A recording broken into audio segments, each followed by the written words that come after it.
Structural geology and geophysical method. What are the content of this chapter? First is outcrop, second fold.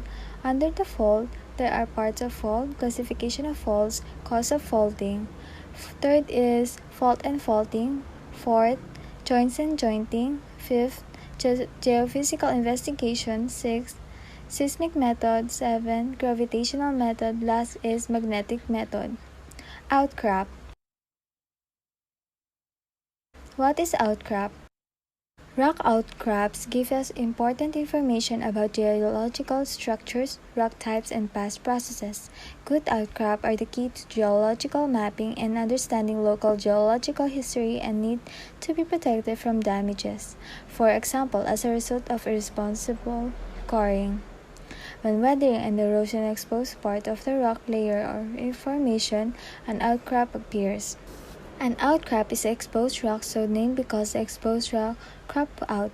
Outcrop provides opportunities for field geologists to sample the local geology, photograph it, hold, touch, climb, hammer, mop, sniff, lick, chew, and carry it at home. Classes often visit outcrops to see the illustration of the principle of geology that were introduced in lecture. You often can see your geologists or students identifying rocks in road cuts, outcrops along the road, where highway constructions expose the rocks. An outcrop consists of bedrock exposed at Earth's surface. Geologists often seek out outcrops to learn about the geology of an area. And geology students visit outcrops illustrations of the principle of geology. Mountain regions where loosened earth's materials is quickly removed by erosion or mass wasting consist some of the bed outcrops because a greater portion of bedrock is exposed. Rocks crop out especially well across steep slope above the treeline where elevation above which trees cannot grow and the land is scraped free of soil by glaciers. Sediment collects and plant grows in flatter areas, obscuring rocks and making outcrops rare in lowlands except where they have been assisted by streams. In some areas, soil and sediment may completely cover all the underlying rocks, such as in the southeastern United States. However, in the desert southwest, the opposite is often the case. Outcrops are generally made of some vegetation on the top and then a layer of organic matter from a plant degradation or mineral matter from rock alteration. The layer with vegetation is called soil. Generally, we can call everything under the soil subsoil, formed by rock formation. A good analysis of outcrop contributes to obtain the indispensable information so a subsoil information is interpreted. An outcrop example in California is the Vasquez Rock, familiar from location shooting used in many films, composed of uplifted sandstone. Folds. What is folds? Folds can be symmetrical or asymmetrical. A former when the fold limbs have an equal but opposite angle of dip. Asymmetrical folds are those where one limb dips at a different amount than the other. Many folds are overtuned. Both limbs dip in the same direction. Lastly, intensely folded rocks might be even tilted right back to horizontal. These recumbent folds are frequently difficult to recognize in outcrop because the bedding appears horizontal. Types of folds. First is anticline. Anticlines are folded rocks that arc upward and dip away from the center of the fold. The oldest rocks are at the center of an anticline and the youngest are dropped over them. When rocks arc upward to form a circular structure, that structure called an adome.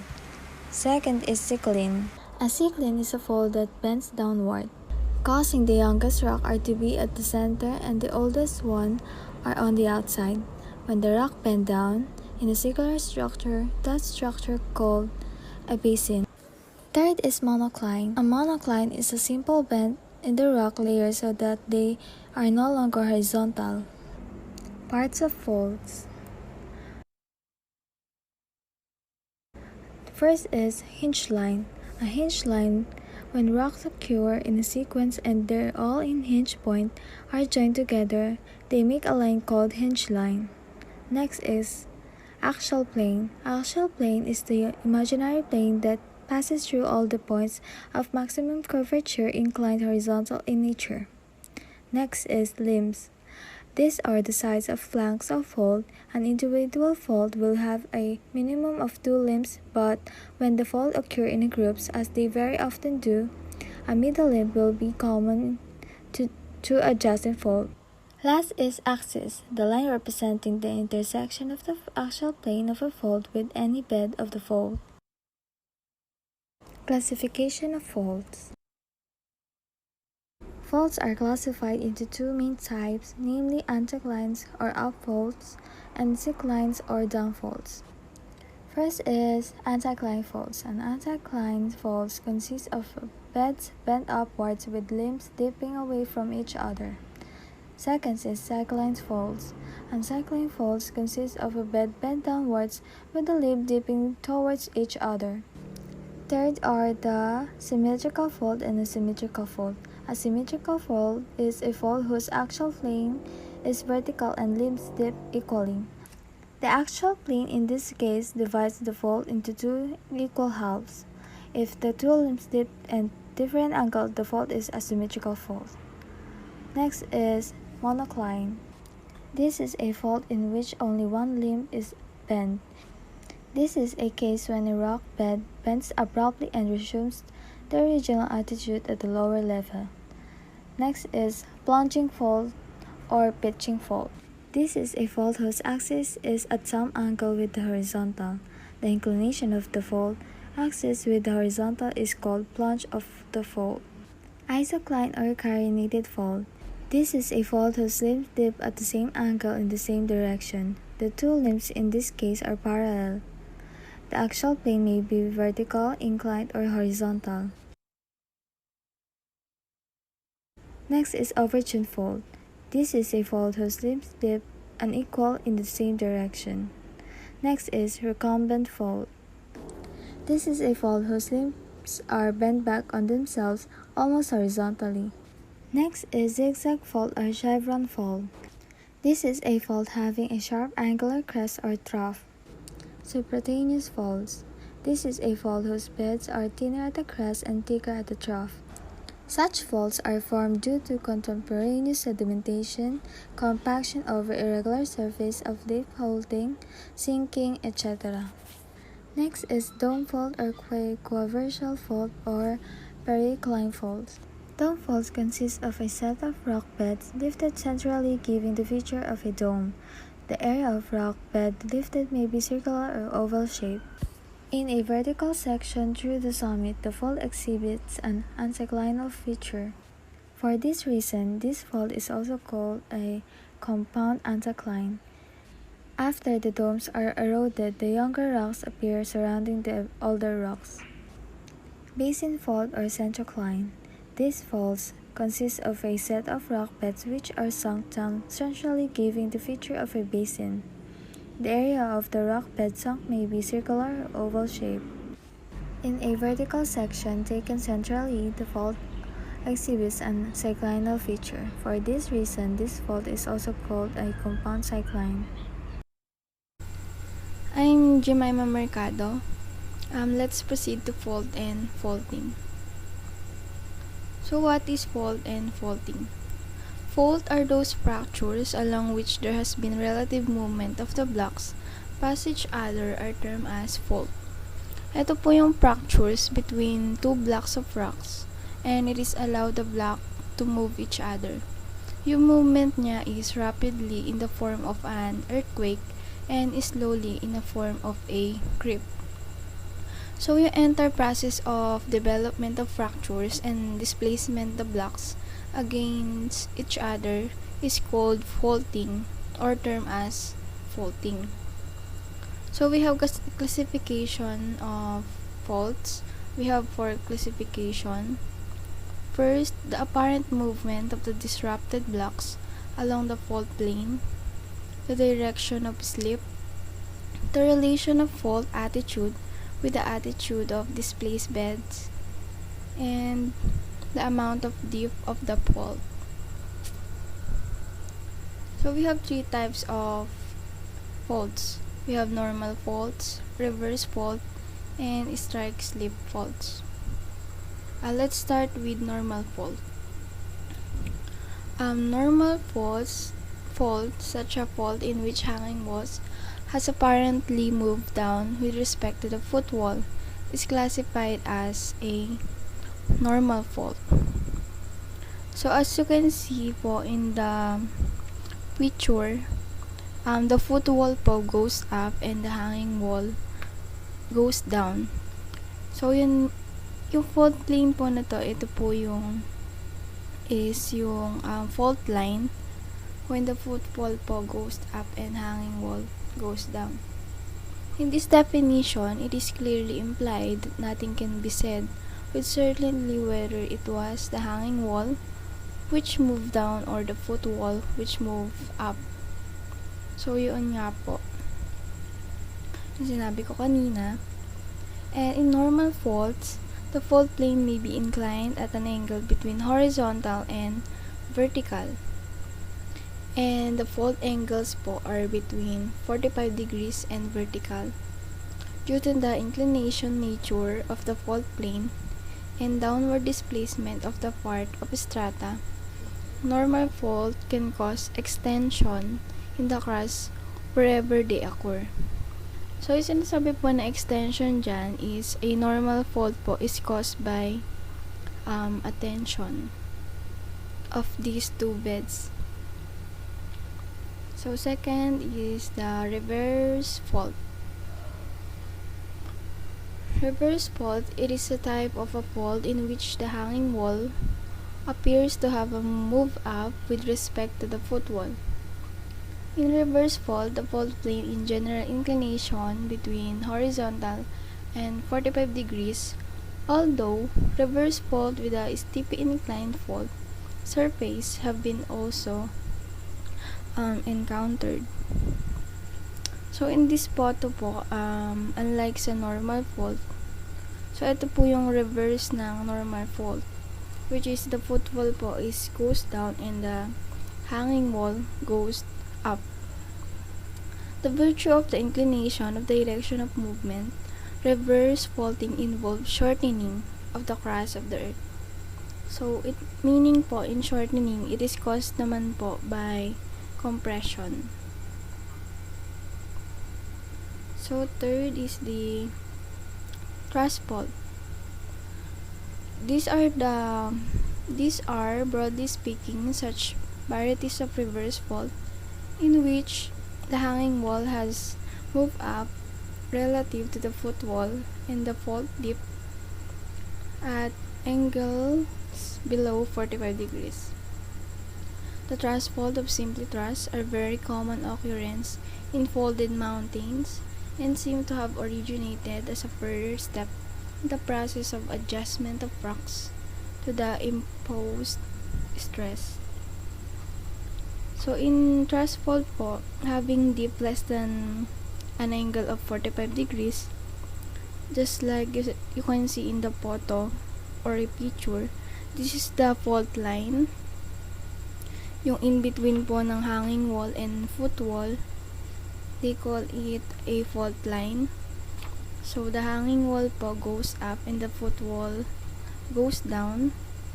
And then, meron po siyang inclination of angle of a less than 45 or below 45 degrees. So, thrusts are sometimes further distinguished into two subtypes, the over thrust and the under thrust. So, we have napes. This is used for extensive blocks of rocks that have been translated to great distance, often ranging to several hundred kilometers along a thrust plane. So, yung napes naman po, it is a large body or sheets.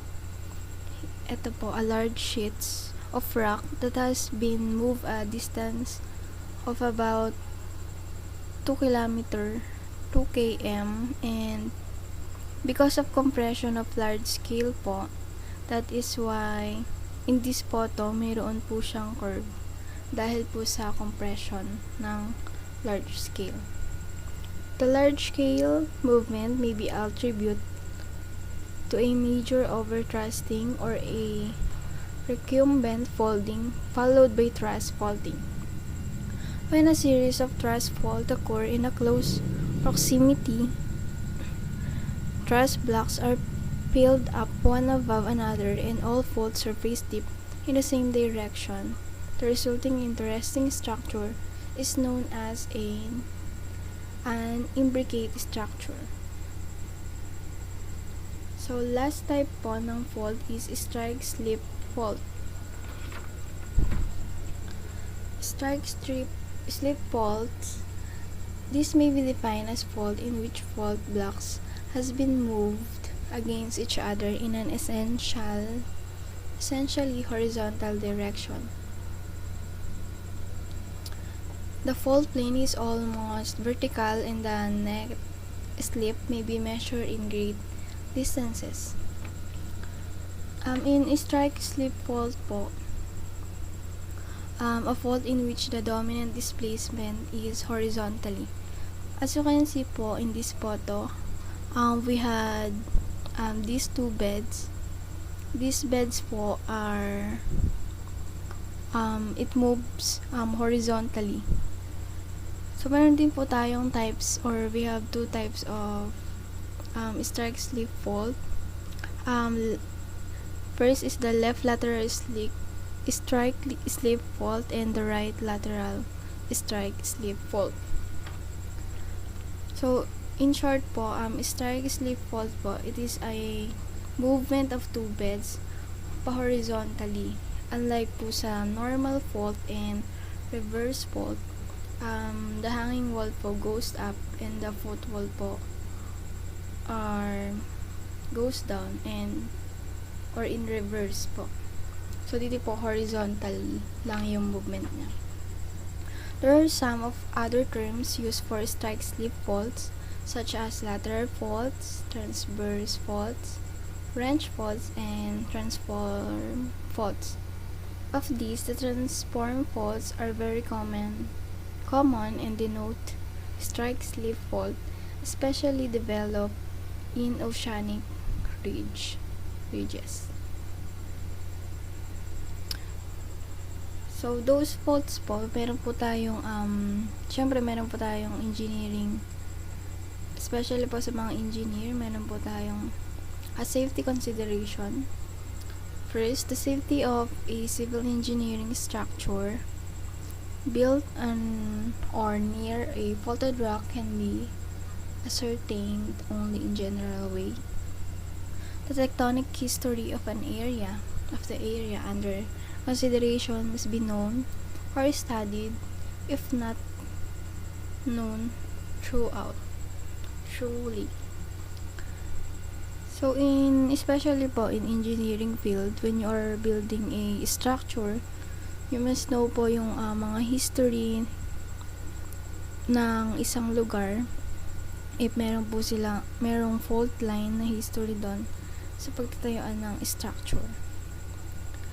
So, third is the faults of any significance are always associated with earthquakes. So such the study would virtually mean obtaining information about frequency of the earthquakes, as also their magnitude and effects that they have been left from time to time on the rocks of the region. Yun nga po, once na nagkaroon ng earthquake, it is important po to know the effects of the earthquake and yung magnitude na magagawa ng isang earthquake sa isang certain place. Kasi napakalaw kayo ng impact ng earthquake. For example, is merong fault line sa isang lugar na yon. So, once na nagkaroon ng earthquake, so, malaki yung magiging effect ng earthquake sa certain area na yon. Fourth, the exact position of the area of construction with respect to the seismic zoning of the country must be truly established, even if the evidence collected from the study of of the tectonic history of the area leads to the conclusion that no movement may be expected in the rocks of the area during the projected lifespan of the structure raised on them. Some factor of safety must be introduced into the design of the structure, especially in the big project in faulted areas, so that if the unexpected happens, there is minimum loss to the project. So sa mga engineer po, once na meron silang kontrata sa isang building or structure, meron po silang pananagutan once na nagkaroon po ng failure or sira yung ginawa nilang structure. So, meron po yung projected lifespan of the structure raised on them. So, meron po silang, once na nagpirma sila, and nagkaroon ng earthquake, for example, and then, hindi nila pinag-aralan na meron palang fault line or history ng fault line sa tinayo nilang structure. So, meron pong pananagutan yung engineer na gumawa ng isang structure na yun.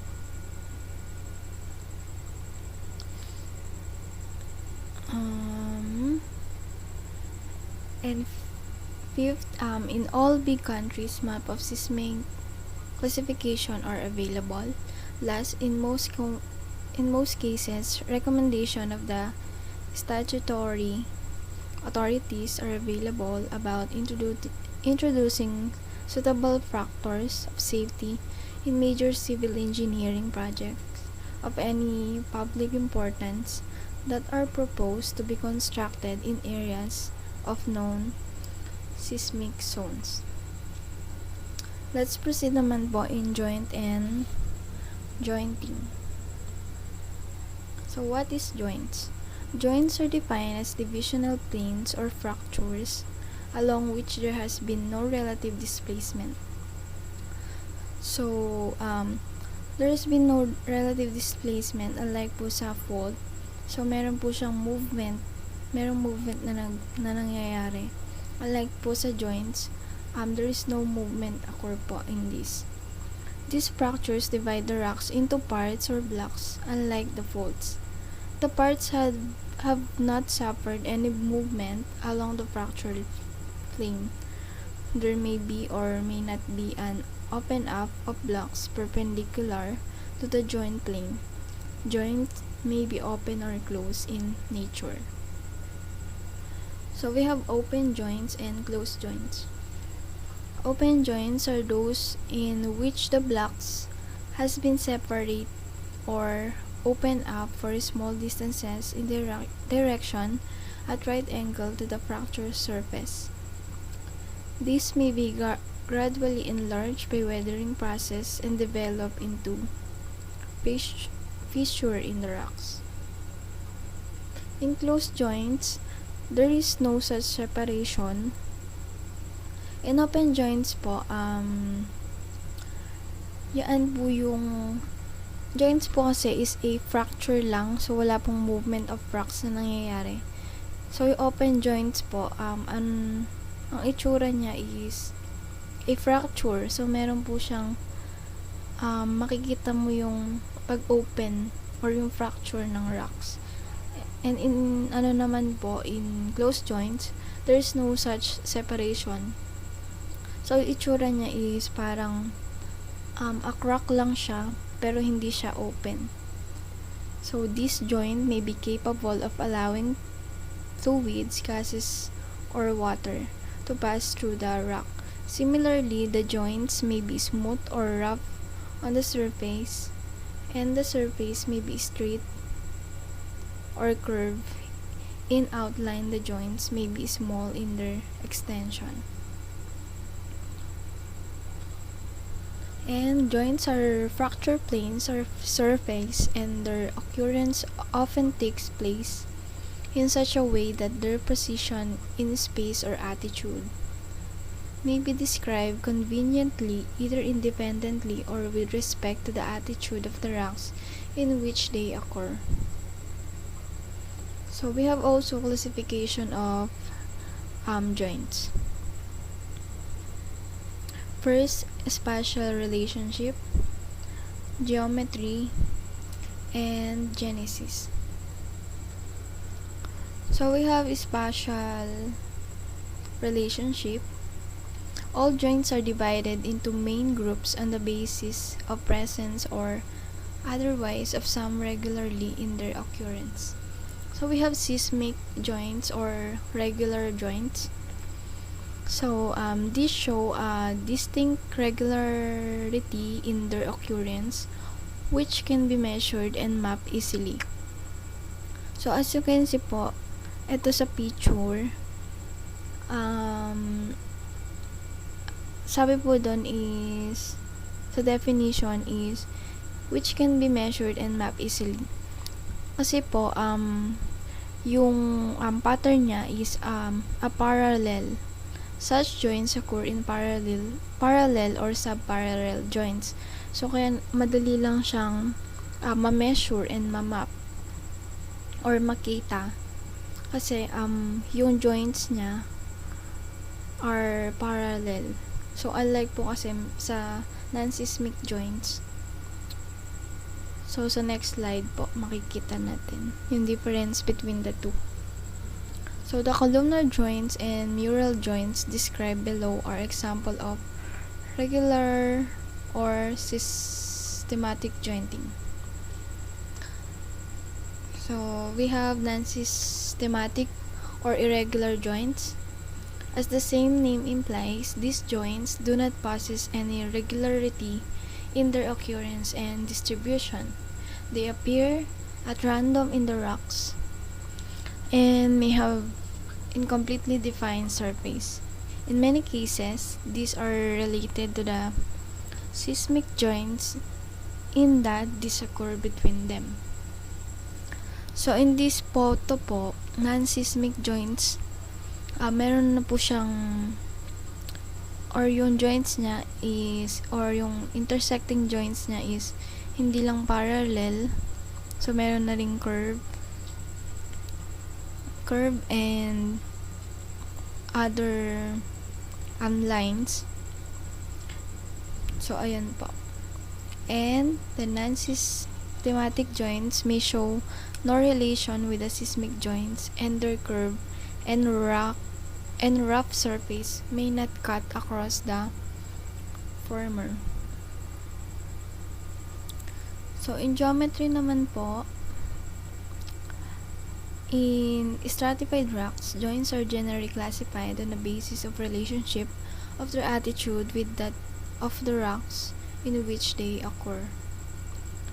We have three types to recognize po in this basis are strike joints, dip joints, and oblique joints. So, strike joints po, in this picture, those are the horizontal or a parallel strike of the rocks. So, in this photo po is pa-horizontal siya. And dip joints po, in which the joint set strike parallel to the dip direction of the rock. So, yung dip joints naman po is a parallel.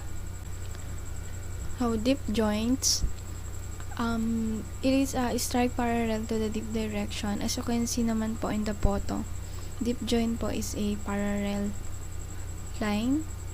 And then oblique joints are those joints where the strike of the joints is at any angle between the dip and the strike of the layers. These are also called diagonal joints when they occur midway between the dip and strike of the layers. So, yung oblique joints naman po, this is a, let's say, slant line po or diagonal joints. Yan po. Next, we have genesis or origin. In such cases, joints are classified into one of the following genetic types. So, first, classification, we have tension joints. Tension joints are those which have developed due to the tensile forces acting on the rocks. The most common location of such joints in folded sequence is on the outer margin of crest and troughs. They are also produced in igneous rocks during their cooling.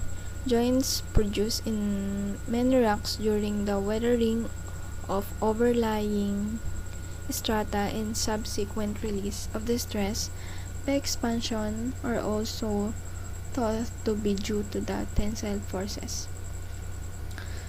So, in this photo po, when we say tension po kasi, it is tension or extension or moving or contradict po siya pa right and to the left.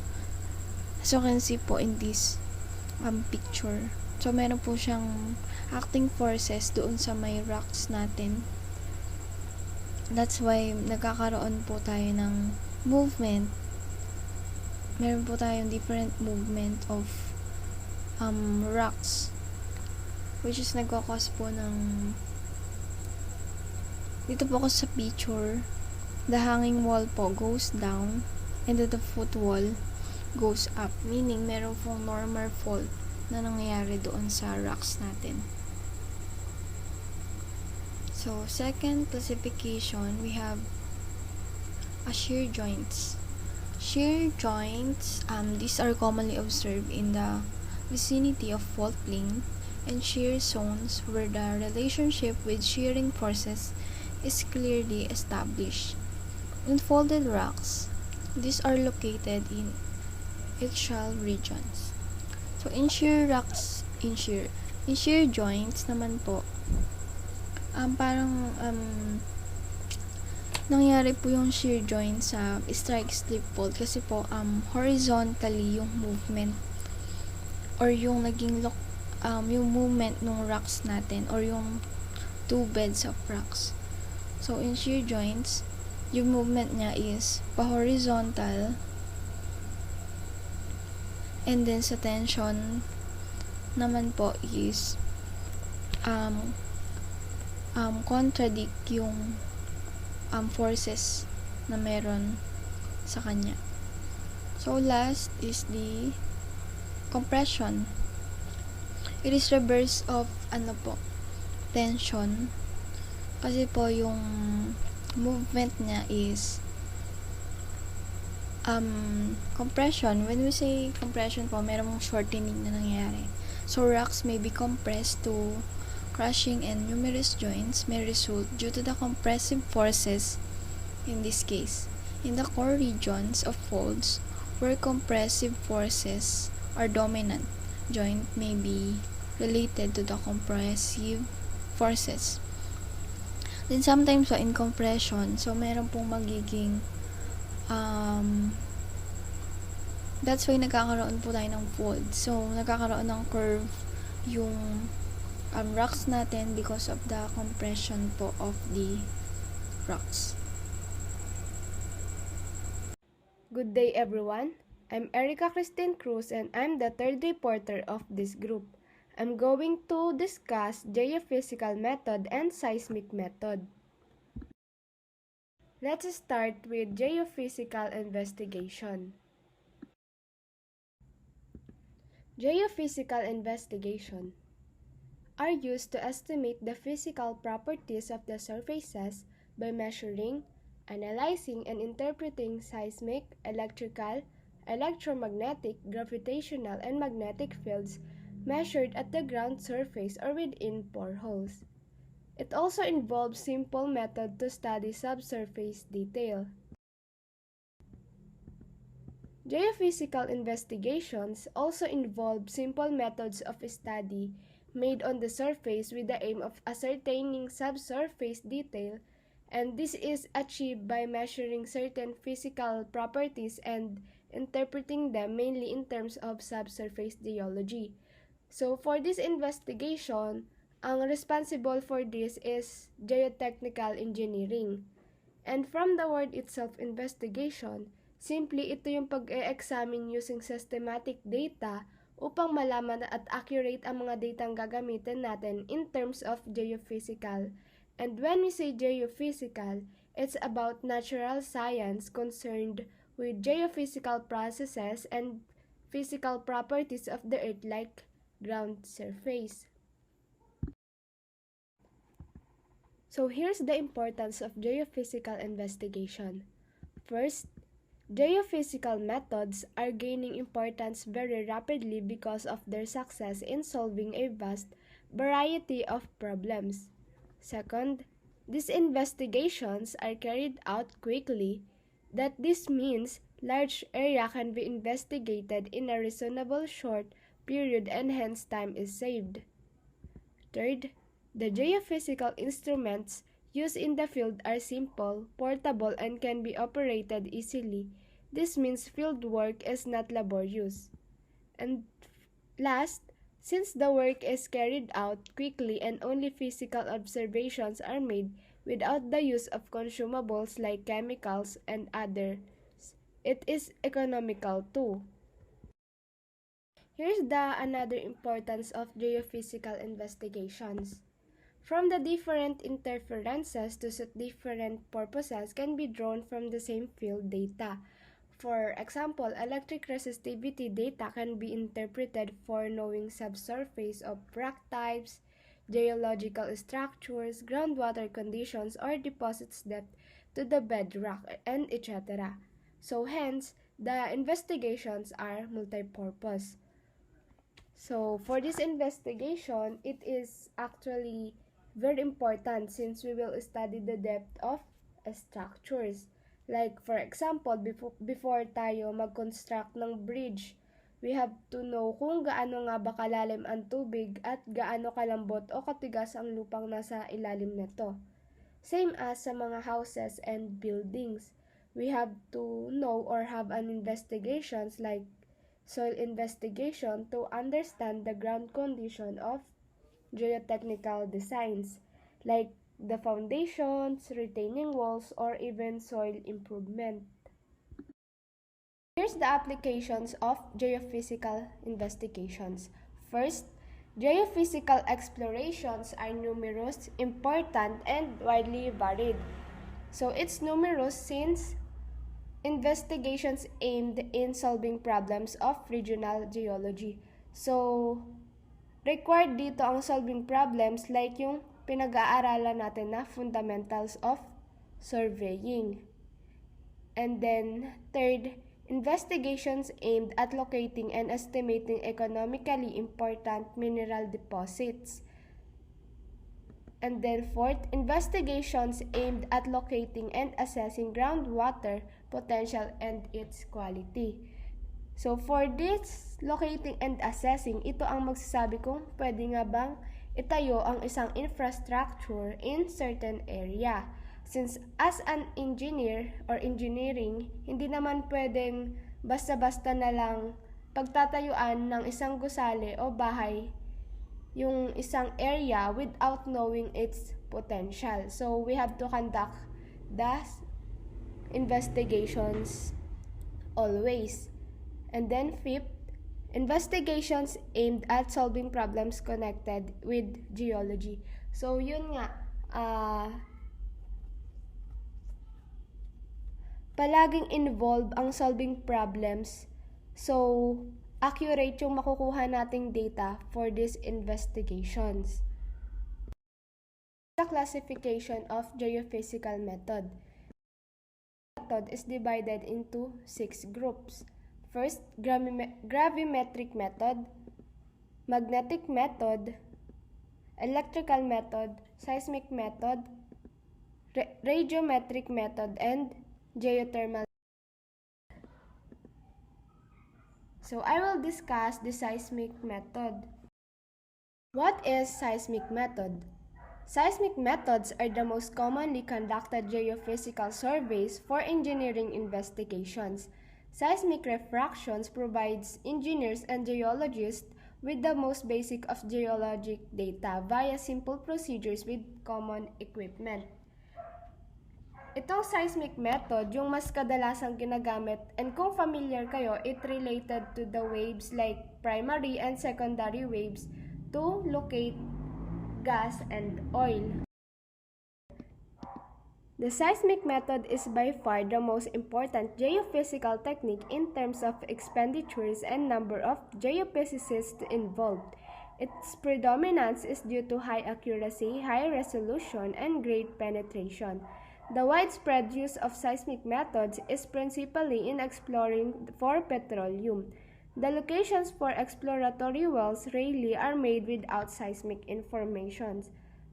So in the right side picture, this is the example of exploratory drilling, which is responsible for the deep test for the location of exploratory well, which drilled for oil and gas to reserve and recover the gas and oil. So mostly makikita natin to sa mga dagat na mayaman sa langis, and commonly petroleum engineer ang nagtitest dito.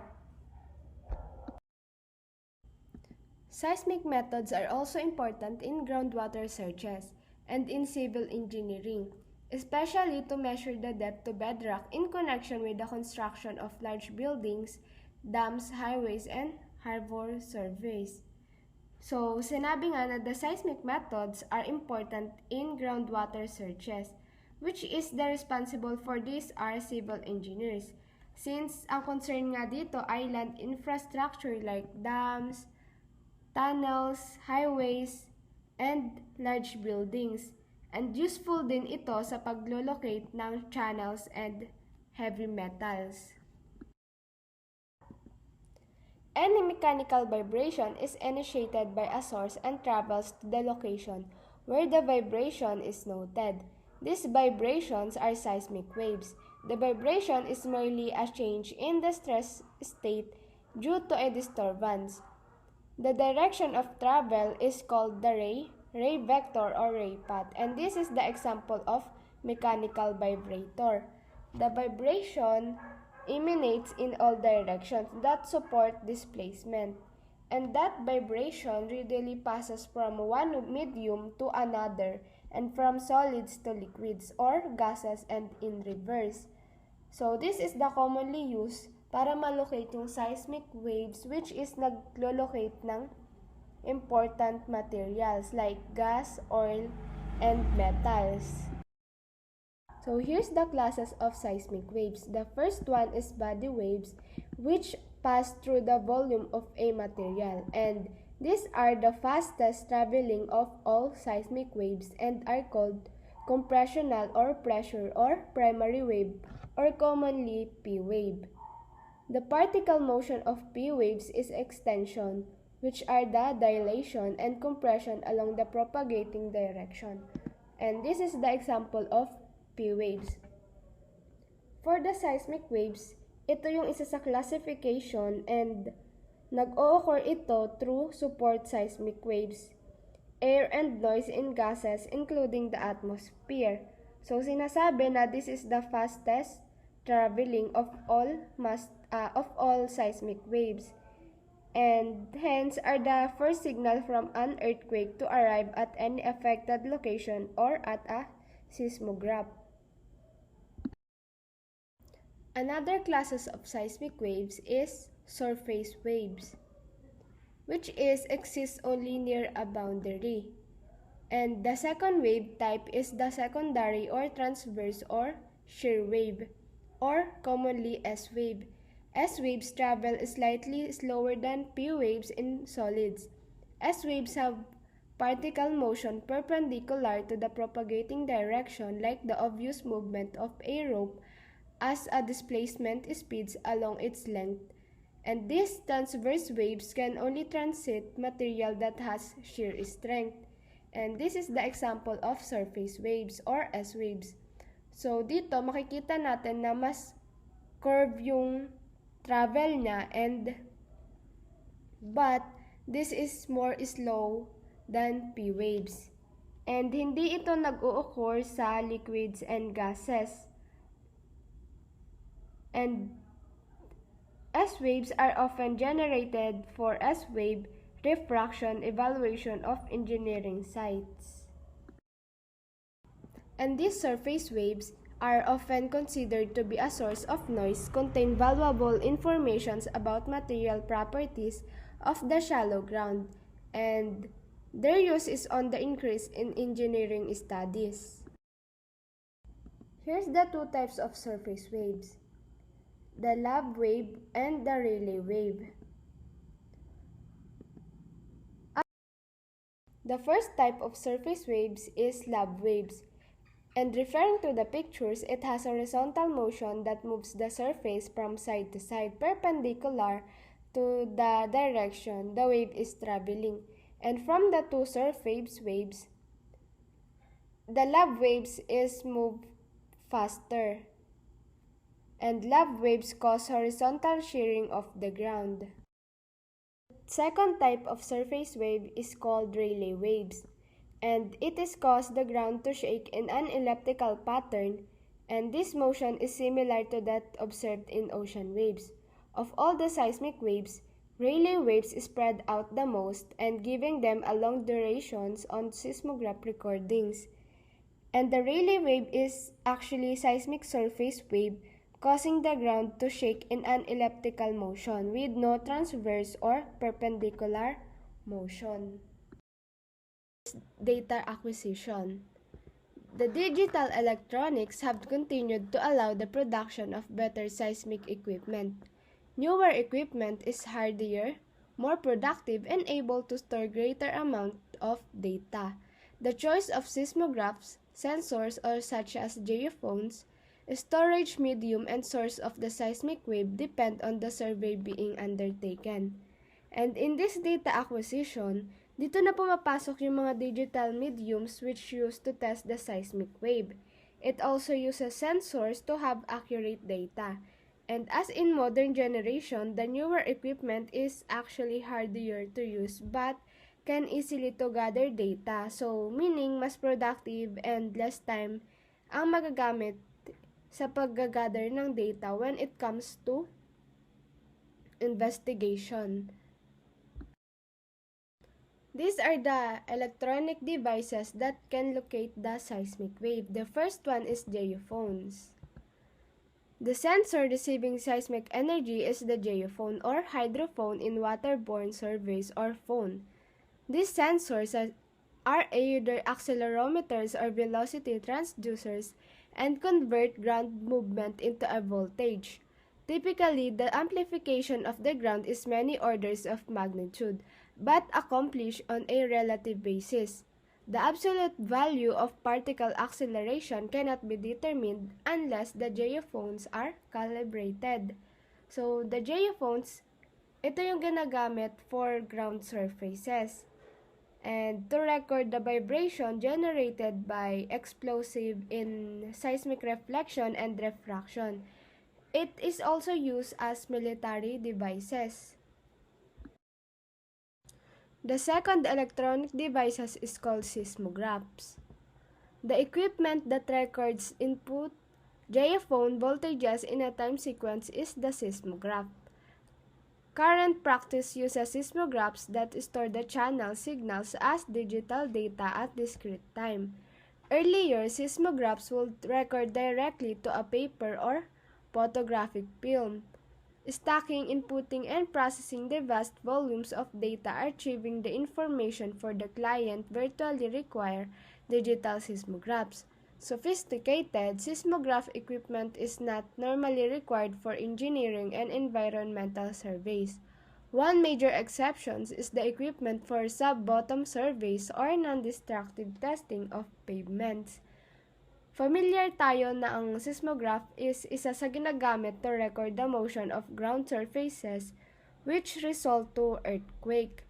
As stated, ang current practices dito ay nakakapag-store pa ito ng mga channel signals which serve as digital data. And before daw, kaya nitong makapag-record or print directly to paper or films. Here's the classical seismic method. The first one is refraction seismic. Head waves or mean-trap waves are used which arise at the interface between two layers when refraction at the critical angle occurs. The critical angle is that angle of ray incidence for which the refracted ray moves along the contact surface. This requires an increase in velocity with depth. If a layer of lower seismic velocity underlies a layer of higher velocity, or velocity reversal, no refraction at the critical angle occurs and the layer cannot be detected. Or it is like hidden layer. Such conditions may cause ambiguity in interpretation. Refraction seismic is actually simply performed using a seismographs and geophones in an array and in an energy source. The seismic refraction method utilizes the refraction of seismic waves on geologic layers katulad ng rocks and soil in order to characterize the subsurface of geologic condition. The second seismic method is called reflection seismic. It is the most important method to prospect for oil and gas at greater depths. During the 1980s, the importance of the seismic reflection technique in shallow investigations, typically less than 50 meters, has increased. It must, however, be pointed out that the application of reflection seismic to a shallow investigations is not merely a case of transferring the seismic technology used so successfully in prospecting for hydrocarbons. Simply, reflection seismic ang pinaka-importanting method to locate the gas and oil kahit na nasa pinakamalalim na part pa ito ng lupa. So, here's are the example of 3D seismic. So, makikita natin merong dalawang track and the first one is ang goal nito or ang focus nito is to shot the refraction path and reflection path which is to locate the oil and gas.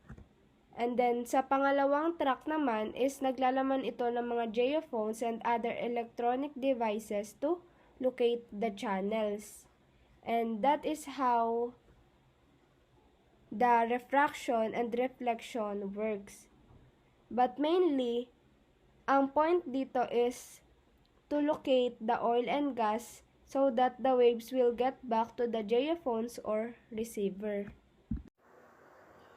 So, gravitational method. What is gravitational method? So, the gravitational method is used to investigate density variations within the subsurface at depths of several meters to tens of meters, as in depth of bedrock investigations, or at depths of several kilometers, as in sedimentary basin thickness investigations. This method is often used in conjunction with other geophysical methods, such as the magnetic methods or the seismic method, which target similar physical properties at similar depths. So, yung gravitational method ay ginagamit para investigate or pag-aralan yung pagbabago or yung paggalaw ng materials sa ilalim ng surface o sa ilalim ng lupa or ng surface ng earth within the several meters to tens of meters. Ganun din sa may investigation ng bedrocks na halos several kilometers yung lalim niya. At yung investigation din about sa thickness ng sedimentary basin.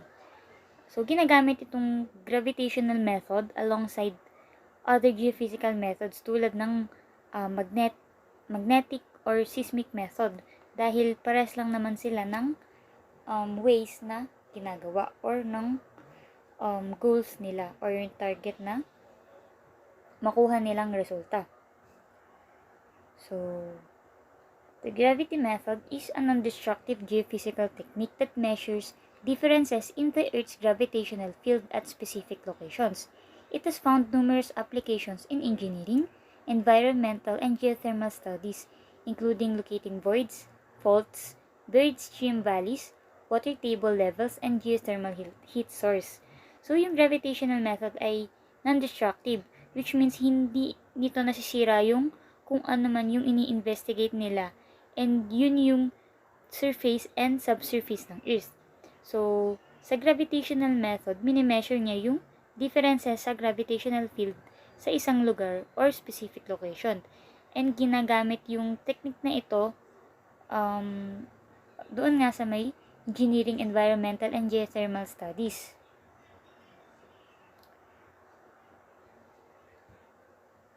So, yung basis ng gravity method ay nakadepende sa two laws na dinerive ni Newton, which is yung universal law of gravitation and yung second law of motion. Dahil nga, gumagamit tayo ng gravity at ng motion and acceleration.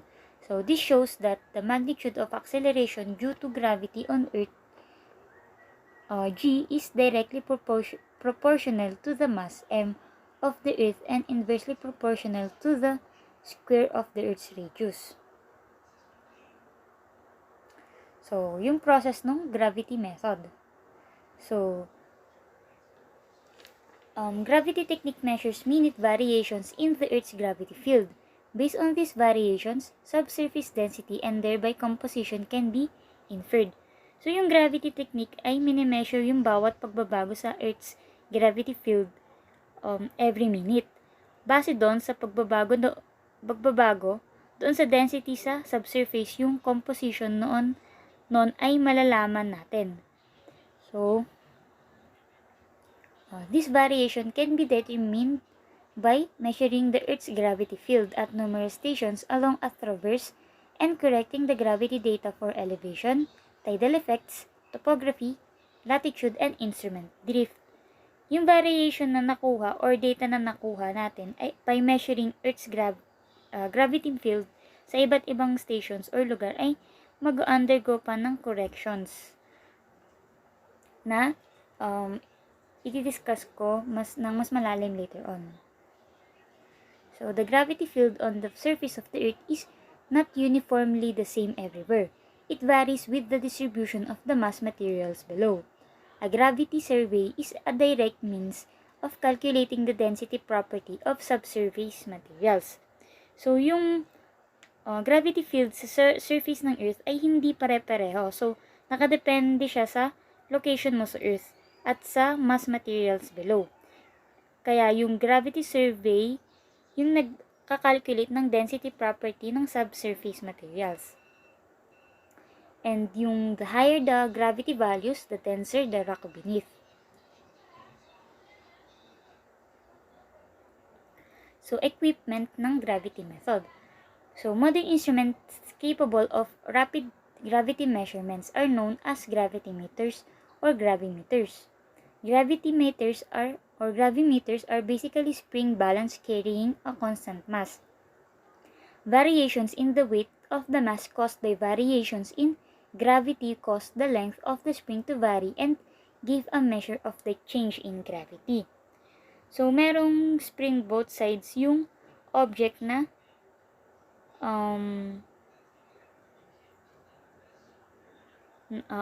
may constant mass.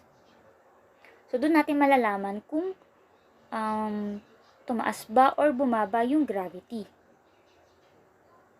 So, there are two types of gravimeters. First is relative gravimeters. So, relative gravimeters compare the value of gravity at one point with another.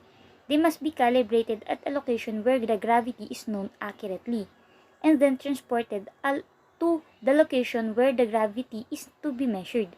They measure the ratio of the gravity at 2 points. So, for example, yung sa may point A, known yung gravity doon. And then, i-calibrate yung gravimeter doon. And then, after nun is, dadaling siya or ita-transport siya dun sa may point B, which is yung another point para i-test kung tumaas or bumaba ba yung gravity sa lugar na yon. Next one is absolute gravimeters. So, absolute gravimeters measure the local gravity in absolute units or gals. So, yung local vertical acceleration due to Earth nung isang area, yun yung kinukuhang data sa absolute gravimeters. So, ito yung gravimeters. So, merong portable gravimeter which is lang siya, maliit lang siya halos. Hanggang tuhod siguro natin if tayo tayo. So, gravity anomalies. A causative body represents a subsurface zone of anomalous mass and causes a localized perturbation in the gravitational field known as a gravity anomaly. Gravity anomaly map yield the difference between the observed gravity values and the theoretical gravity values for a region of interest. So, yung gravity anomaly is yung difference between doon sa observed acceleration ng object in free fall sa surface ng Earth at yung predicted na value ng Earth's gravitational field. So, a very wide range of geological situations give rise to zones of anomalous mass that produce significant gravity anomalies. On a small scale, buried relief on a bedrock surface such as a buried valley can give rise to measurable anomalies. 3 anomaly maps. Free air or free anomaly maps. Second is Booger anomaly maps. And the third is isostatic gravity anomaly maps. Free air anomaly. Free anomaly is defined by applying only normal, free air, terrain, and tidal corrections to the measured gravity value. The Booger anomaly is the same with free anomaly. Kaya nga lang yung Booger anomaly, meron siyang plate correction. Booger anomalies are usually negative in regions of large elevation and are mainly positive in oceanic regions. Isostatic gravity anomaly. Isostatic gravity anomaly is defined by applying isostatic correction to the Booger anomaly. So, gravity reduction. Before the results of a gravity survey can be interpreted, it is necessary to correct for all variations in the Earth's gravitational field, which do not result from the differences of density in the underlying rocks. The process is known as gravity reduction. So, drift correction. Correction for instrument drift is based on repeated readings at a base station at recorded times throughout the day. The meter reading is plotted against time and drift is assumed to be linear between consecutive base readings. So, binimeasure yung changes na nangyayari throughout the day para malaman nila or makorek nila yung reading or recorded na data. So, sa Yolt-Vos correction. The Yolt-Vos correction or EC is applied to gravity measurements taken on a moving vehicle such as a ship or an aircraft. Depending on the direction of travel, vehicular motion will generate a centripetal acceleration which either reinforces or opposes gravity. So, Yolt-Vos correction is ina-apply yung correction na ito pag gumamit tayo ng moving vehicle sa pagkuha ng data or measurement. So, nakadepende yung direction ng pag-travel kung paano makokorek yung measurement or data na na-record. And because din sa may Earth's curvature. So, kailangan din natin na i-consider yung centripetal acceleration kung mag-reinforce pa siya or mag-oppose doon sa gravity. So, elevation corrections. So, there are 3 elevation corrections. So, correction for the different elevations of gravity stations is made in 3 parts. So, yung first is free air correction. Second is Booger correction. And the third is terrain correction. So, sa free air correction, the free air correction or FAC corrects for the decrease in gravity with height in free air resulting from increased distance from the center of the Earth. The FAC is positive for an observation point above datum to correct for the decrease in gravity with elevation. The free air correction accounts solely for variation in the distance of the observation point from the center of the Earth. No account is taken of the gravitational effect of the rock present between the observation point and datum. So, sa free air correction, kinokorek niya yung pag-decrease or pagbawas ng gravity as the distance from the center ng Earth increases or pag tumaas na yung location doon sa datum or yung radius ng Earth. Yung average radius ng Earth, yung datum. So, yung FAC ay positive kung yung location ng observation ay above datum para ma-eliminate yung pag-decrease ng gravity because of elevation. Next is Booger correction. So, on the land, Booger correction must be subtracted as the gravitational attraction of the rock between observation point and datum must be removed from the observed gravity value. The Booger correction of sea surface observations is positive to account for the lack of rock between surface and seabed. The correction is equivalent to the replacement of the water layer by material of a specific rock density R.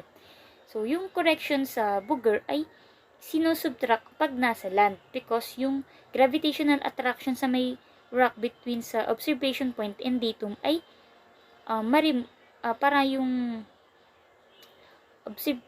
yung gravitational attraction sa may rock between sa observation point and datum ay ma-remove or ma-eliminate. Yung correction naman sa sea surface observation point is positive para mapunan or ma-replace yung kakulangan or lack of rock sa surface and seabed. Last is terrain correction. A correction applied to observed values obtained in geophysical surveys in order to remove the effect of variations in the observations due to the topography near the sites. So, sa terrain is always positive siya. Next is latitude correction.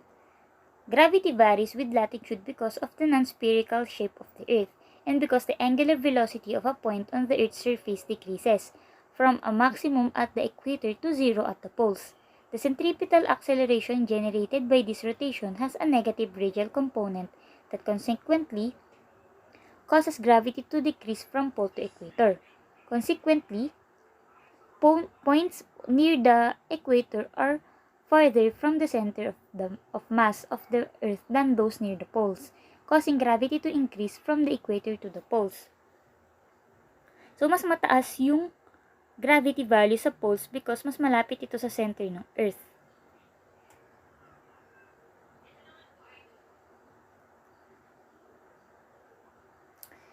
Next is yung tidal correction. Gravity measured at a fixed location varies with time because of periodic variation in the gravitational effects of the Sun and Moon associated with their orbital motions, and correction must be made for this variation in a high-precision survey. In spite of its much smaller mass, the gravitational attraction of the Moon is larger than of the Sun because of its proximity. So, kailangan din ng correction due to tidal or yung Sun and yung Moon. Kasi meron din naman silang gravitational attraction na nagagawa sa Earth. Lalo na yung Moon kasi mas malapit siya. So, these solid Earth tides are considerably smaller than oceanic tides and lag further behind the lunar motion. They cause the elevation of an observation point to be altered by a few centimeters and thus vary its distance from the center of mass of the Earth. The periodic gravity variations caused by the combined effects of Sun and Moon are known as tidal variations. So, they have a maximum amplitude of some 3 microgal and a minimum period of about 12 hours. Magnetic method. Principle of magnetic method. This includes some of the oldest geophysical methods of exploration and take into account the fact that the Earth is a gigantic magnet with definite magnetic field, the intensity of which can be calculated for any part of the Earth. But as the Earth is not ideally homogeneous, the theoretical values of magnetic intensity may be quite different, higher or lower, than the values observed at a given locations. The difference between these two values is a magnetic anomaly, and forms the basis for interpreting bodies or magnetic ores and also such structures that can cause magnetic highs or lows. Yung Earth daw ay isang malaking magnet na may definite magnetic field. Pero hindi kasi pare-pareho yung intensity ng magnetic field sa iba't ibang parte ng Earth.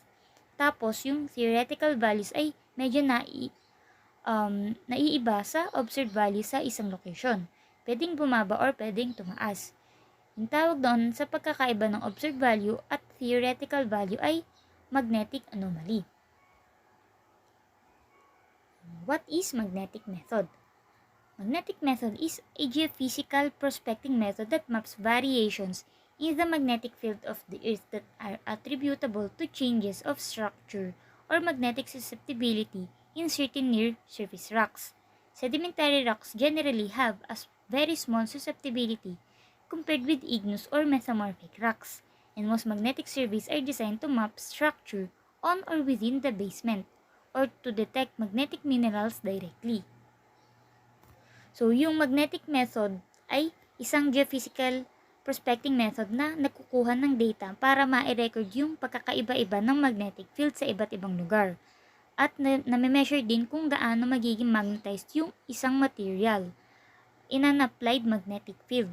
Yung sedimentary rocks ay mas maliit yung chance na maging magnetized kumpara sa igneous or metamorphic rocks.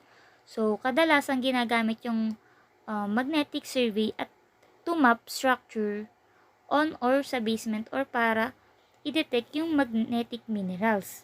So, most magnetic prospecting is now carried on with airborne instruments. Magnetic survey. Magnetic surveys are a geophysical method to image anomalies in the Earth's magnetic field caused by source body within the subsurface. Oil and gas exploration use magnetic anomalies to detect faults and igneous intrusions. Magnetics are commonly used with gravity as a low-cost way to understand the structure of the subsurface during the beginning phase of exploration. So, yung magnetic survey ay isang geophysical method para makita or ma-map yung anomalies sa magnetic field ng Earth dahil sa mga nasa subsurface nito. Sa oil and gas exploration ay ginagamit nila yung magnetic anomalies para makita kung meron bang faults and igneous intrusions. So, yung magnetics ay kadalasan ginagamit together with gravitational method para mas mapag-aralan nila yung subsurface during the beginning phase of exploration dahil mura or low cost ito. Gravity and magnetics are also low resolution and non-unique, meaning that multiple geologic models can fit the data.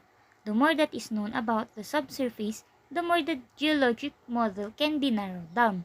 Or other uses of magnetics include detecting pipes, buried objects, and archaeological sites. Earth's magnetic field. The Earth's magnetic field is a dipole, meaning meron itong positive and negative magnetic pole. Magnetic field lines flow through from positive doon sa may south pole to negative doon naman sa may north pole. The Earth's magnetic field induces magnetism within the surface of the Earth and account for the majority of rock's magnetic field. Other forms of magnetic fields found in rock, including ferromagnetism and remnant magnetism. Yung ferromagnetism is caused by ferromagnetic materials na katulad ng mineral magnetite na nakikita doon sa may rocks. Ferromagnetic materials ay nagkikreate ng sarili nilang magnetic field na hindi naka-inline doon sa may Earth's magnetic field. While yung remnant magnetism is yung remaining magnetization after a magnetic field has been removed. This records the direction of the magnetic field lines when the rock was formed, preserving the inclination. Inclination is the angle in which the magnetic field lines are pointing in relation to the Earth's surface. At the poles, the inclination is 90 degrees, while at the equator, it is 0. Magnetism is the sum of all magnetic fields, both induced and remnant, acting on the media. The magnetism of a rock is described by the magnetic susceptibility, which is dimensionless. Magnetic susceptibility describes the ability for a rock to be magnetized and changes depending on lithology. Magnetic susceptibility is what we are trying to obtain from magnetic data. Ferromagnetic and remnant magnetic only account for less than 1% of the total field strength measured in the magnetic susceptibility. So, ito yung figure 1 na yung image na to is yung magnetic field ng Earth.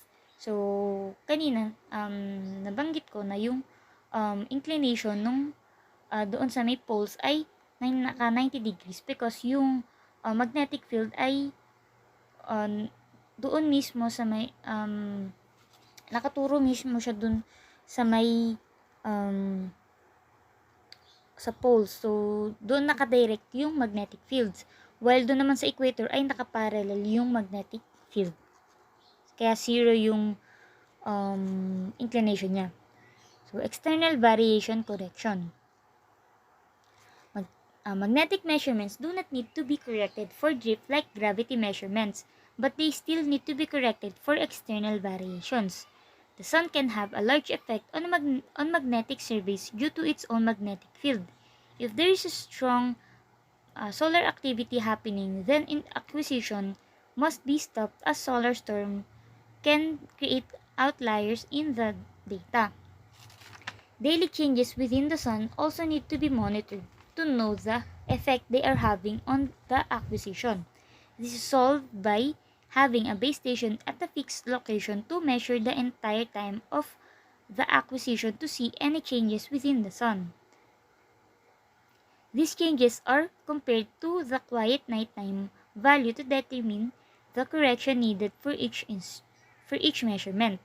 Quiet nighttime values are measurements taken from the same base station at night when there is no influence from the sun. So, yung sun kasi ay may sariling magnetic field na nakakaapekto sa pagkuha ng data during daytime. So, ang ginagawa nila ay nagtatayo sila ng base station sa location na kukuhanan nila ng data or gagawa ng survey. After nun, kukuha din sila ng mga data or gagawa ng surveys during nighttime kung saan wala ng influence ng sun. Tapos, tsaka nila titingnan or i-compare yung difference nung nakuha nilang data.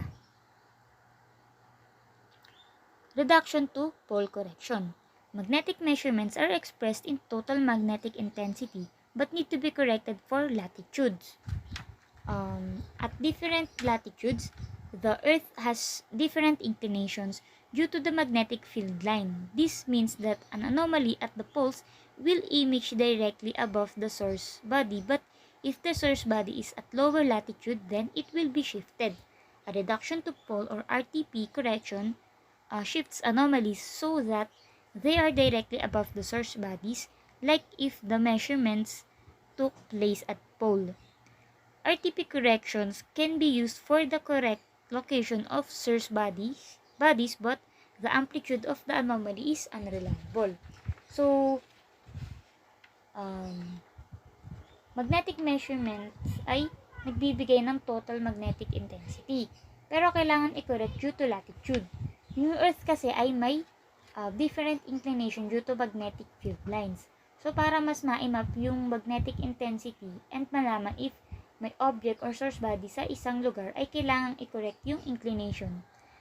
Dahil kung nasa equator ka, mas mababa yung magnetic intensity kaysa sa poles dahil nga sa magnetic field ng Earth. So, nagbabago yung anomalies pag nagamitan na ng RTP correction para makita natin yung location directly above the object or source bodies. Anomalies. Yung magnetic anomalies ay yung resulta ng maliit na pagbabago doon sa magnetic field ng Earth. Anomalies that are closer to the surface appear clearer with strong amplitude. But pag mas lumalim na yung source body is mas mababa na yung resolution ng anomaly. Low resolution anomalies make determining the size of the source body difficult. The anomalies seen are also representative of the entire subsurface, so wavelength filtering can be used to narrow down interpretations to shallow or deep structures. Lower wavelengths are used for deeper or broader structures. Magnetic surveys and interpretation can be used in a wide variety of industries. Sa figure 3, makikita natin na yung anomaly na caused by yung nakalubog na metal pipe sa ground. Yung, which is, ito. So, makita natin yung anomaly is tumaas. So, nagbago kasi na-detect niya yung metal pipe. Figure 4 shows the anomalies caused by different archaeological sites. The deeper the artifacts are buried, the harder it is to resolve them until they become undetectable. It should also be noted that figure 3 and 4 show similar positive anomalies for the pipe and artifact, which relates to the non-unique problem of magnetic data, and further information about the subsurface is needed to tell what is the source of the anomaly. So, itong figure 4, ayan, makikita natin na yung pag malalim na yung object or yung source body is hindi na siya halos na detect. So, pag mas lumalim pa is hindi na talaga siya totally na detect nung magnetometer. So, ayan yun. Natin. Yung purple na yun is ibig sabihin high yung anomaly niya, which means na merong na-detect na high magnetic field or merong object doon na may mataas na magnetic intensity. So, an example on how to interpret magnetic data can be seen in figure 6. The map view image on the upper right on figure 6 shows the magnetic anomalies of a section of the subsurface. The linear magnetic anomaly in the image is inferred as an intrusive dike. To test this theory, the modeled magnetic response of an intrusive dike is on the left side of the image. This shows a similar response to the acquired data. Model magnetic data is often used to determine what is causing the anomaly seen in the acquired magnetic data. So, ito yun.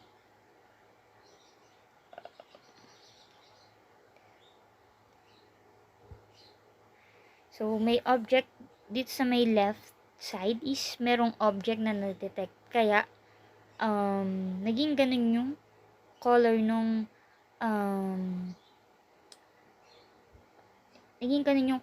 niya. So, ibig sabihin, merong object or may mataas na magnetic field doon. More advanced magnetic interpretation can be employed to extract as much geologic information from the magnetic anomalies. One way is using the half-width method, which allows for the determination of the depth of the anomaly. Another technique is pseudogravity transformation. Magnetic anomalies are a combination of the response of all magnetic bodies within the subsurface, and the amplitude is controlled mainly by the sources in the near surface. Pseudogravity transformations can be used to simplify the anomaly response to different depths ranges. Inversions of magnetic data can be also calculated to get the magnetic susceptibility of the subsurface. So, acquisition. Magnetic data can be acquired by using both absolute and relative magnetometers. So, yung absolute magnetometers ay minimeasure niya yung total value ng Earth's magnetic field doon sa may isang fixed point lang. while yung relative magnetometers is minimeasure niya yung pagbabago ng magnetic field sa isang location at i-compare niya sa may base station. Yung absolute magnetometers ay hindi masyadong ginagamit because masyado siyang mahal at mahaba yung time niya para i-read yung per measurements. Yung acquisition can take place on land, airborne, marine, and satellite. So, yung land acquisition is may mas better resolution, pero usually ginagamit siya sa small studies lang kasi maliit lang yung nasasakop niyang area. Yung airborne and marine acquisition is mas ginagamit siya doon sa may oil and gas exploration with the flight line spacing controlling and the flight altitude of the plane controlling the resolution of the data. Yung satellites naman ay may global coverage siya, pero low resolution siya kasi masyado na siyang malayo. So, in all surveys, the line spacing controls the resolution of the survey. So, yung methods.